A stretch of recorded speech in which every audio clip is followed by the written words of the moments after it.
तो नाज़रीन, जलसे को आगे बढ़ाते हुए अभी ये चलो एक और हिंट आपको दूंगा मैं ऑडियंस क्वेश्चन आंसर्स के लिए कि ये लास्ट परफॉर्मेंस है। इसके बाद ऑडियंस में जो है क्वेश्चन आंसर करने के लिए मैं आऊँगा नीचे, आप लोगों से मुखातिब होऊंगा।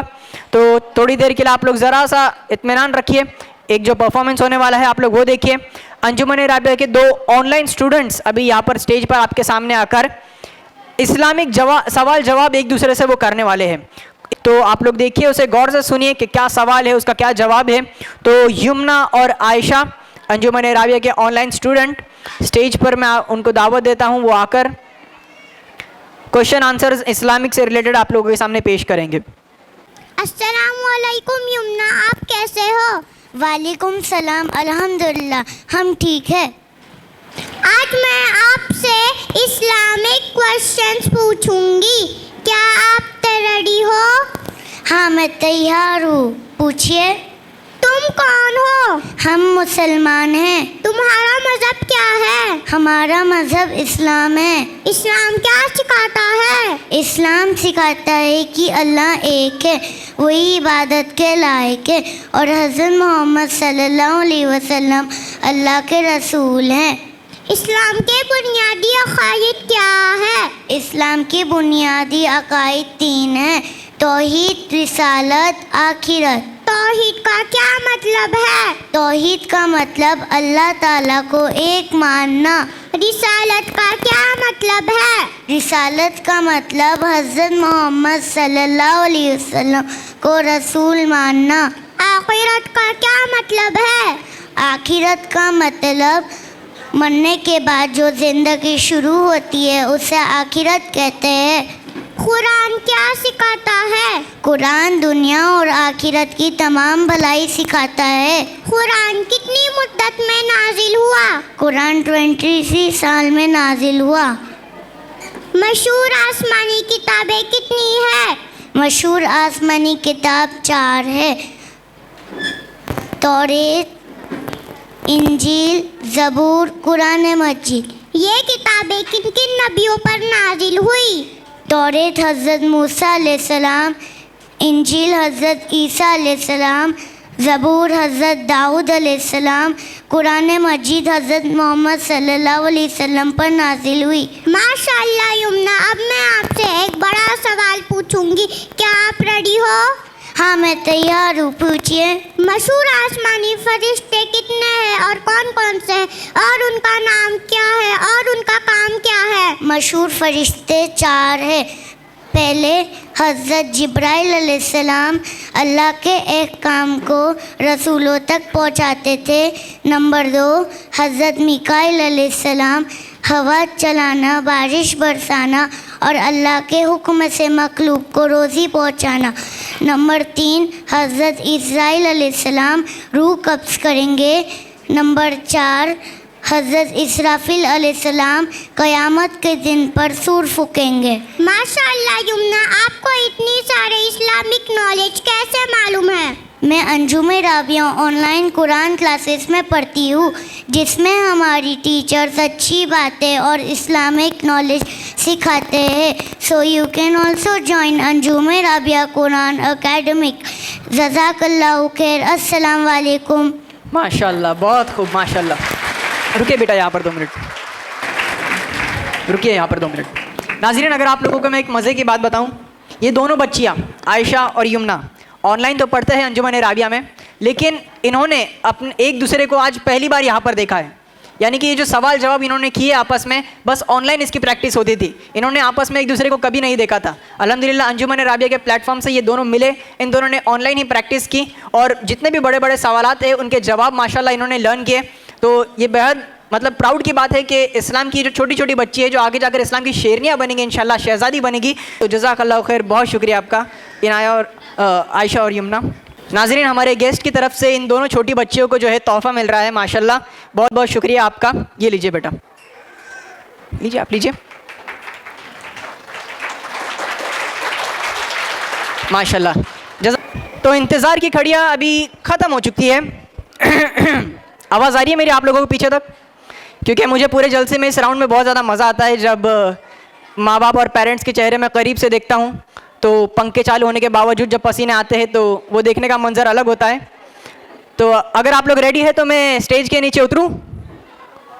आवाज़ नहीं आ रही है, अगर आप ना भी बोलते तो मैं उतरने वाला हूँ।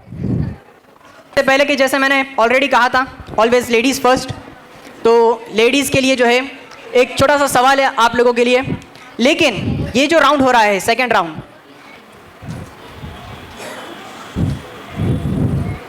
ये सेकेंड राउंड थोड़ा सा अलग होगा, क्योंकि इसमें मैं पहले सवाल नहीं करूँगा। जितने भी यहाँ पे पेरेंट्स बैठे हुए हैं जिनके बच्चे ऑनलाइन और ऑफलाइन पढ़ते हैं, उनमें से जितने भी पेरेंट्स, जितने भी माएँ बहनें यहाँ पर बैठी हुई है, तो आप लोग अगर कॉन्फिडेंट है कि जो सवाल पूछा जाएगा उसका मैं जवाब दे पाऊँगी तो आप लोग हाथ ऊपर कीजिए। सबसे पहले जो कॉन्फिडेंट है वो हाथ ऊपर कीजिए, उसके बाद मैं आप लोगों को सवालात करूँगा। ज़रूरी नहीं कि आपको जवाब आए, अगर आपके अंदर कॉन्फिडेंस भी है, अगर आप चाहते हैं, वो नहीं जिनका पहले हो चुका है ऑलरेडी, सॉरी माफ़ी चाहूँगा, लेकिन जिन्हें लगता है कि मैं सवाल का जवाब दे पाऊँगी, उनके बच्चे भी अंजुमन राबिया में पढ़ते हैं। चलिए 3, 2, 1 बोलते ही वो लोग अपने हाथ बुलंद कीजिए। 3, 2, 1। भले ही जवाब ना आते हो लेकिन कॉन्फिडेंस तो मुझे किसी में भी नज़र नहीं आ रहा। चलिए, वैसे अगर किसी ने गलत जवाब भी दे दिया तो और दूसरे के लिए भी चांसेस है। हाथ ऊपर बुलंद रखिए, मैं आऊँगा, आप टेंशन ना ले, आप हाथ ऊपर बुलंद रखिए। हाथ नज़र नहीं आ रहे मुझे किसी के, आप आइए। चलिए माइक दीजिए उन्हें ज़रा।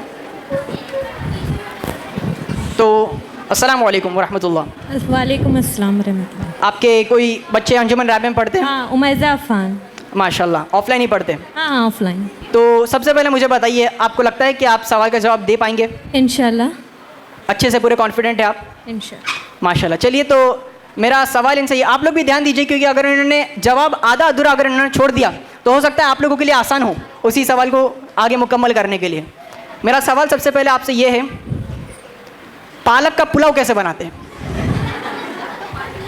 जी, ट्राई नहीं किया अभी तक पालक। अच्छा, मुझको खाने की भूख लगी थी मेरे को।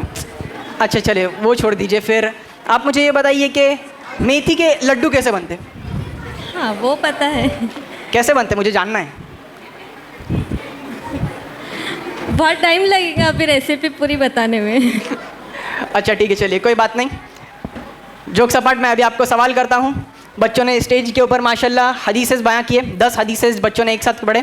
तो आपको उन 10 हदीसों में से कोई भी 3 हदीसेस तर्जुमे के साथ आपको पढ़कर बताने हैं। हदीस नंबर 1, अस्सलामु क़ब्लल कलाम, बात करने से पहले सलाम किया। हदीस नंबर 1 वो नहीं है, सॉरी। आप पहले कॉन्फिडेंट थे माशाल्लाह। देखिए अभी ज़्यादा हाथ उठेंगे क्योंकि इन्होंने आधा कह दिया है। आप कहना चाहते हैं? अच्छा ठीक है, आप बोलिए। हदीस नंबर 1, अत्तहूरु शत्रुल ईमान। सॉरी, आप माइक दीजिए, यहाँ पर पास कीजिए। एक इनका, अगर इन्होंने गलत पढ़ा तो फिर मैं इस साइड आता हूँ। अस्सलाम वालेकुम। वालेकुम अस्सलाम। हदीस नंबर 1, इन्नमल आमालु बिन्नियात, आमाल का दारो मदार नियतों पर है। हदीस नंबर 2, नौम सुबहती यमनउ रिस्क, सुबह का सोना रिस्क को घटा देता है। हदीस नंबर 3, अस्सलामु क़ब्लल कलाम, बात करने से पहले सलाम किया करो। माशाल्लाह, बहुत खूब। तो चलिए ज़ोरदार तालियां हो जाए इनके लिए।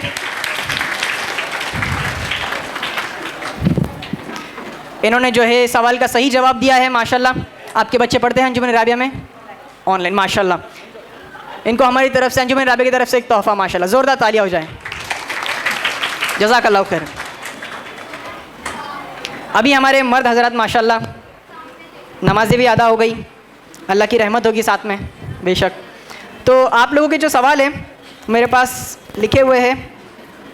जो छोटे छोटे बच्चे अभी तुरंत उन्होंने स्टेज के ऊपर लास्ट परफॉर्मेंस जो था इस्लामिक सवाल जवाब, जो 2 बच्चियाँ थी ना आपस में, उन्होंने एक दूसरे का सवाल जवाब किए, जो आपस में आज तक मिले नहीं थे, अभी ऑफलाइन उन्होंने मिले। तो उन्होंने कुछ सवालात एक दूसरे से किए, छोटे सवालात थे, बड़े सवालात थे। उनमें से मैं 4 सवालात आप लोगों को करूँगा। अगर उन चारों का आप सही जवाब देते हो तो इंशाल्लाह ये गिफ्ट अंजुमन राबी की तरफ से आपको। अगर एक भी जवाब आप लोगों का रह जाता है तो दूसरे को चांस दिया जाएगा। लेकिन फिर वही बात है कि जो पहले कॉन्फिडेंट है वो हाथ ऊपर करें। मैं अभी तक आप लोगों को सवाल रिवील तो नहीं किया हूँ। अगर आप लोग कॉन्फिडेंट है कि सवाल का जवाब दे पाएंगे, इसके पहले ही कहा था जो राउंड हो चुका है वो ना हाथ ऊपर करे प्लीज़। अगर आप लोगों को नहीं भी आता तो जिस तरह से ख़वातीनों में 2 चांस हुए और उन दोनों की वजह से तीसरे को एडवांटेज हो गया, उस तरह से आपको भी हो सकता है। आप लोग हाथ बुलंद कीजिए अगर आप लोग कॉन्फिडेंट है उस चीज़ के लिए तो। माशाल्लाह, चलिए आप आइए। अस्सलाम वालेकुम। वालेकुम अस्सलाम वरहमतुल्लाह। तो रेडी है आप? माशाल्लाह कॉन्फिडेंट है। जी, कहाँ से आए हैं आप? ये हड़प सर। हड़पसर से, माशाल्लाह। तो चलिए सवाल शुरू करते हैं। मेरा सवाल आपसे ये है सबसे पहले कि आपकी ज़िंदगी में हादसा हुआ? नहीं समझे? शादी हो गई अल्हम्दुलिल्लाह। माशाल्लाह माशाल्लाह, ज़ोरदार तालियां हो जाए इनके लिए। खैर ये सवाल पे आपको गिफ्ट तो नहीं मिलने वाला है, वो जाहिर सी बात है, लेकिन हादसे बराबर याद रहते हैं इंसान को ज़िंदगी में। चलिए कोई बात नहीं। इसके अलावा आप हड़पसर से आए हैं, आते वक्त रास्ते में गड्ढे थे कितने? अनगिनत। अनगिनत? बहुत है। अच्छा, अगर आप गिन के बताते तो शायद मेरे लिए आसानी होती है कि जब मैं हड़पसर जाऊँ तो गड्ढों से बचकर जाऊँ ज़रा। चलिए कोई बात नहीं। अभी आते हैं आपके सवाल से। मैं आपको 4 सवाल करूँगा जो बच्चों ने स्टेज के ऊपर किया है। आखिरत का क्या मतलब है? आखिरत का मतलब यह है कि ये मरने के बाद जो ज़िंदगी होने वाली है उसके ऊपर यकीन रखना। मौत के बाद जो ज़िंदगी होगी उसका यकीन रखना। माशाल्लाह, इन्होंने डिक्टो वही जवाब तो नहीं दिया जो स्टेज के ऊपर बच्चों ने कहा है, लेकिन मीनिंग बिल्कुल सेम है। तो पहला सवाल का जवाब आपने दे दिया है माशाल्लाह। अभी बचते हैं 3 सवाल। अगर उनके भी जवाब आप देते हैं तो ये नीले रैपर गिफ्ट में रैप किया हुआ ये गिफ्ट आपको जाएगा माशाल्लाह। हादसे में कुछ ना मिला तो आपको ये मिलेगा अंजुमन राबी की तरफ से ज़रूर। चलिए, मशहूर आसमानी किताबें कितनी हैं? मशहूर आसमानी किताबें 4 है, तौरात, ज़बूर, इंजील और कुरान मजीद। माशाल्लाह, ये भी सवाल का जवाब आपने सही जवाब दिया है। कॉन्ग्रेचुलेशंस, 2 सवाल के जवाब आपने जो है सही दिए हैं। अभी बढ़ता हूँ मैं तीसरे सवाल की तरफ। जाहिर सी बात है 2 सवाल के जवाब आसान दिए तो तीसरा तो मैं आसान नहीं पूछूंगा। चलिए, अब जो किताबें आपने कही ये किताबें किन किन नबियों पर नाजिल हुई? तौरात मूसा अलैहिस्सलाम पर, इंजील ईसा अलैहिस्सलाम पर, ज़बूर दाऊद अलैहिस्सलाम पर और कुरान मजीद हज़रत मोहम्मद मुस्तफ़ा सल्लल्लाहु अलैहि वसल्लम पर। माशाल्लाह, बहुत खूब। तो ये एक सवाल से रह रहे हैं तो ज़रा ज़ोरदार तालियां हो जाए इनके लिए ताकि इनकी हौसला अफजाई भी हो जाए। माशाल्लाह, आपने तीनों सवाल के जवाब सही दिए हैं, बस एक सवाल रह रहा है। अभी वो एक सवाल मैं आपसे पूछता हूँ। मशहूर फरिश्ते कितने हैं और कौन कौन से हैं? उनका नाम क्या है और उनका काम क्या है? मशहूर फरिश्ते 4 हैं। पहले जिब्राईल अलैहिस्सलाम, उनका काम अल्लाह ताला का पैगाम नबियों और पैगंबरों तक पहुंचाना। मिकाईल अलैहिस्सलाम, इसमें हवा और पानी बरसाना। इसराइल अलैहिस्सलाम, रूह कब्ज़ करना उनका काम। और इसराफील अलैहिस्सलाम जो क़यामत के रोज़ सुर फूकेंगे। माशाल्लाह, ज़ोरदार तालियां हो जाए इनके लिए, क्योंकि जितने भी सवाल मैंने पूछा, आखिरी वाला सवाल बेशक बड़ा सवाल था काफ़ी, आपने उसका सही जवाब दिया है। तो अंजुमन राबिया की तरफ से ये गिफ्ट छोटा सा आपको हमारी तरफ से हादसे की तरह इसे भी याद रखिएगा इंशाल्लाह। चलिए नाज़रीन, इसके आगे बढ़ते हुए मैं अंजुमन राबिया के 2 स्टूडेंट्स को आप लोगों के सामने पेश करना चाहूँगा, अफशा और फ़ायज़ा। ये जो है आप लोगों के सामने एक छोटा सा डिबेट आप लोगों के सामने पेश करेंगे। जो आर्ग्यूमेंट करते हैं हम कि मैं सही तू गलत, तू सही मैं गलत, ये जो एक छोटी सी आर्ग्यूमेंट होती है एक टॉपिक के ऊपर, तो एक तरह की हलाल डिबेट ये लोग आप लोगों के सामने करने जा रहे हैं। टॉपिक आप लोगों को खुद ब खुद समझ में आ जाएगा। अस्सलाम वालेकुम। मेरे प्यारे अम्मी, मेरे प्यारे अब्बू, मेरे अम्मी पर मुझे नाज है, मेरे अब्बू पर मुझे फ़ख्र है। मेरे अम्मी मुझे दुनिया में लाने का जरिया बनी। अब्बू ने मुझे दुनिया में जीना सिखाया। मेरे अम्मी ने मुझे जन्म दिया। अब्बू ने मुझे लोगों से पहचान कराई। मेरे अम्मी ने मुझे बोलना सिखाया। अब्बू हमें लोगों से किस तरह बात करते हैं वो सिखाते हैं। मेरे अम्मी ने मुझे 9 महीने पेट में पाला और जब मैं अम्मी के पेट में थी तब अब्बू ने मेरे अम्मी की देखभाल की। मेरे अम्मी मेरे लिए रोज़ाना अच्छा खाना बनाती है। अब्बू दिन भर धूप में पसीना बहाते हैं ताकि हम अच्छा खाना खा सके। क्या तुम्हें मालूम नहीं कि माँ के कदमों के नीचे जन्नत है? और तुम ये भूल रही हो कि अब्बू जन्नत का दरवाज़ा है। जब भी मैं बीमार होती हूँ मेरे अम्मी मेरे लिए रात भर मेरी देखभाल करते हैं। अब्बू दिन रात मेहनत करते ताकि हम सुकून से सो सके। तुम कहो या ना कहो, माँ का दर्जा सबसे बड़ा और बुलंद है। नहीं, अब्बू का ही मर्तबा बुलंद होता है। नहीं, तुम्हें एक हदीस बताती हूँ जिससे तुम्हें समझ आएगा कि अम्मी और अब्बू में से किसका मर्तबा सबसे बड़ा और बुलंद है। अच्छा बताओ। आप सल्लल्लाहु अलैहि वसल्लम के पास एक मर्तबा एक सहाबी आए। उन्होंने पूछा कि अम्मी अब्बू में से किसका मर्तबा सबसे बड़ा और बुलंद है। तो हमारे नबी ने फरमाया अम्मी का। वही सहाबी ने दूसरी बार वही सवाल हमारे नबी से पूछा। हमारे नबी ने फरमाया अम्मी का। तीसरी बार वही साल सहाबी ने हमारे नबी से पूछा कि किसका मर्तबा सबसे बड़ा और बुलंद है। तो हमारे नबी ने फरमाया अम्मी का। जब चौथी बार सहाबी ने वही सवाल किया कि अम्मी और अबू में से किसका मर्तबा सबसे बड़ा और बुलंद है, तो हमारे नबी ने फरमाया अबू का। तो इस हदीस से हमें पता चलता है कि अम्मी और अबू में सबसे बड़ा मर्तबा अम्मी का है। लेकिन अम्मी के बाद अब्बू का दर्जा आता ही है ना, तो इससे हमें पता चलता है कि अम्मी और अब्बू हमारी ज़िंदगी में एक अहम किरदार निभाते हैं। तो इसीलिए हमें अम्मी और अब्बू दोनों की भी इज्जत करनी चाहिए और उनकी फरमाबरदारी करनी चाहिए। इंशाअल्लाह। क्यों ना अफशा, आज हम अपने अम्मी अब्बू का शुक्रिया अदा करें? जी बिल्कुल। इनके जो अम्मी अब्बू है वो ज़रा नज़र के सामने आ जाए। माशाल्लाह, ज़ोरदार तालियां हो जाए इन लोगों के लिए। शुक्रिया अम्मी। जज़ाकल्लाहु खैर। माशाल्लाह। तो फ़ायज़ा और अफशा ने इस छोटे से डिबेट से हमें काफ़ी बड़ा और पावरफुल मैसेज, पावरफुल पैगाम इन्होंने हम तक ये दिया है। तो आप लोगों के सामने एक ड्रामा छोटा सा पेश होने जा रहा है और माशाल्लाह ये ड्रामे को आप लोग अगर न सुने, सबसे पहले देखेंगे भी तो आप लोगों को मज़ा आएगा। मैं बुलाऊंगा उन बच्चों को, आप लोग स्टेज पर आइए और ड्रामा पेश कीजिए अपना। आवाज़ ना करें बिल्कुल आप लोग प्लीज़। अगर आप लोग आवाज़ ना करेंगे तो फिर आप लोगों को ड्रामा देखने में और भी ज़्यादा दिलचस्पी होगी। शैतानों के सरदार इब्लीस आज दरबार में आ रहे हैं।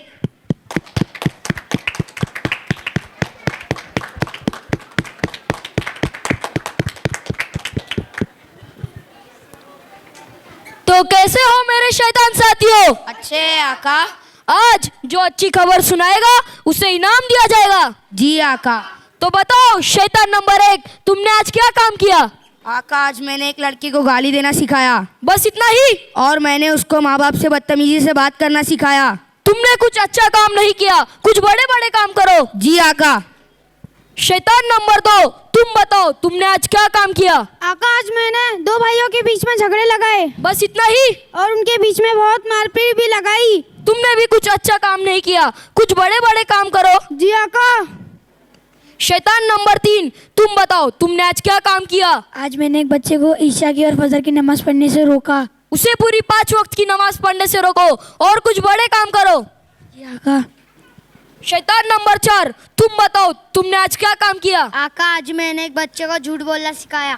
बस इतना ही? मैंने एक बच्चे को और मेरे बड़े शैतानों, तुम बताओ तुमने आज क्या काम किया? आका, आज मैंने एक फैमिली को थिएटर भेजा मूवी देखने के लिए। और मैंने एक बच्चे को मदरसे जाने से रोका। चलो, तुमने कुछ अच्छा काम किया। ऐसे ही हमें सब बच्चों को इल्म सीखने से रोकना है। जी आका। बड़े शैतान, तुम बताओ तुमने आज क्या काम किया? आका, एक आदमी को मैंने आज नशा कराया। बस इतना ही? मुझे तुमसे बहुत उम्मीद थी। आका, और एक आदमी को मैंने जुआ खेलना सिखाया। तुमने कुछ अच्छा काम नहीं किया, अभी तक मैं खुश नहीं हुआ। कुछ अच्छी अच्छी खबरें सुनाओ। जी आका। बड़े शैतान, तुम बताओ तुमने आज क्या काम किया? आका, आज मैंने मियाँ बीवी के बीच में झगड़े लगाए। हाँ, तुमने बहुत अच्छा काम किया। ऐसे सीखो, नफरतें फैलाओ, झगड़े लगाओ, ऐसे झगड़े लगाओ कि उनका घर बर्बाद हो जाए। इधर आओ, तुम्हें इनाम दिया जाएगा।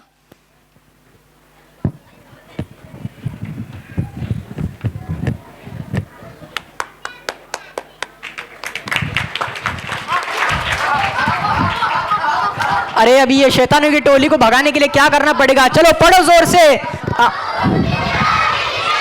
कौन अल्लाह का नाम ले रहा है? भागो भागो। आऊज़ु बिल्लाहि मिनश शैतानिर रजीम, बिस्मिल्लाहिर रहमानिर रहीम। देखा आप लोगों ने ताउस तस्मिया की ताकत। बच्चों ने यहाँ पे परफॉर्म किया। ये बस हमारे देखने के लिए, हमारे हंसी के लिए तो था ही, लेकिन इसके साथ साथ एक वाकया मैं आप लोगों को बताना चाहूँगा। पहले जो सहाबा हुआ करते थे, पहले जितने भी सहाबा इकराम हुआ करते थे, वो अहले कशफ हुआ करते थे, यानी कि उन्हें फरिश्ते और जो भी शैतान होते थे वो उन्हें नज़र आते थे। तो उस वक्त एक सहाबी रास्ते से गुजर रहे थे, तो एक शैतान किसी दूसरे शक्ल में उनके सामने आया। तो वो सहाबी समझ गए कि ये शैतान है। तो उन सहाबी ने उससे एक सवाल किया कि तुम्हें क्या चीज़ पसंद है। उन्होंने बताया नहीं कि तुम शैतान हो, उन्होंने ये पूछा कि तुम्हें क्या पसंद है। तो वो कहने लगा कि मुझे अल्लाह के सामने सजदा न करना बहुत ज़्यादा पसंद है। अच्छा, साहबी ने फिर से पूछा कि और क्या चीज़ पसंद है? उसने कहा कि मुझे झूठ बोलना और मुझे गाली देना, मुझे बदतमीज़ी करना बहुत ज़्यादा पसंद है। साहबी ने और कुछ 2-3 सवालात करे और उस शैतान ने कहा कि मुझे उन लोगों को रोकने में बहुत ज़्यादा मज़ा आता है कि जो अल्लाह की तिलावत कर रहे हो या फिर हमारे नबी सल्लल्लाहु अलैहि वसल्लम की वो फर्माबरदारी कर रहे हो, जो भी काम उनसे इस्लाम से नज़दीक कर रहा है उनसे दूर करने में मुझे मज़ा आता है। फिर वह साहबी ने कहा कि मुझे पता था कि तुम शैतान हो, अब जितनी भी चीज़ें तुमने कही उन सारी चीज़ों से मैं बचने की कोशिश करूँगा, उन सारी चीज़ों का उल्टा करूँगा। अगर शैतान को पसंद है कि अल्लाह के सामने सजदा न करना तो मैं ज़्यादा से ज़्यादा नमाज पढ़ने की कोशिश करूँगा। अगर उस शैतान को पसंद है कि मैं अपनी ज़बान ख़राब करके लोगों का दिल दुखाऊँ, क्योंकि हमारे नबी सल्लल्लाहु अलैहि वसल्लम ने हमें ये नहीं बताया कि जो आप लोगों को जलील करता है उसे उल्टे में आप ज़्यादा जलील कर दो, बल्कि आप सल्लल्लाहु अलैहि वसल्लम ने हमें ये सिखाया है कि इस दुनिया में अगर हमें किसी चीज़ से सबसे ज़्यादा बचना है तो वो किसी का दिल दुखाने से ज़्यादा बचना है। क्योंकि ये जो ज़बान होती है ना, ये ज़बान में उतनी ताकत होती है कि वो सामने वाले का दिल चीर कर चली जाए। जो लोहा होता है, लोहे से हम किसी को नुकसान पहुंचा सकते हैं, वो भरा जा सकता है। कांच से अगर हम किसी को नुकसान पहुंचाते हैं वो जख्म भरा जा सकता है, लेकिन ज़बान से अगर हम किसी को नुकसान पहुंचाते हैं तो वल्लाही अगर अल्लाह ताला हमें उस चीज़ के लिए माफ़ करता है तभी हम उस चीज़ से बच सकते हैं। वरना अगर हम किसी का दिल दुखाते हैं हमारी ज़बान से, गुस्से के तहश में आकर, शैतान के बहकावे में आकर, जिस तरह ये शैतान थे, ये तो शैतान की महफिल थी, शैतान इस तरह से हमें हर तरीके से भड़काने की कोशिश करता है, भटकाने की कोशिश करता है। लेकिन जो इस्लाम क्या है, मैंने आपको कहा था सबसे पहले, इस्लाम वही बंदा है जो गुनाहों से बचने की कोशिश करता है और नेकी का रास्ता इख्तियार करता है। अल्लाह ताला हमें इस्लाम के पक्के रास्ते के ऊपर चलने वाला एक पक्का मुसलमान बनाए, आमीन।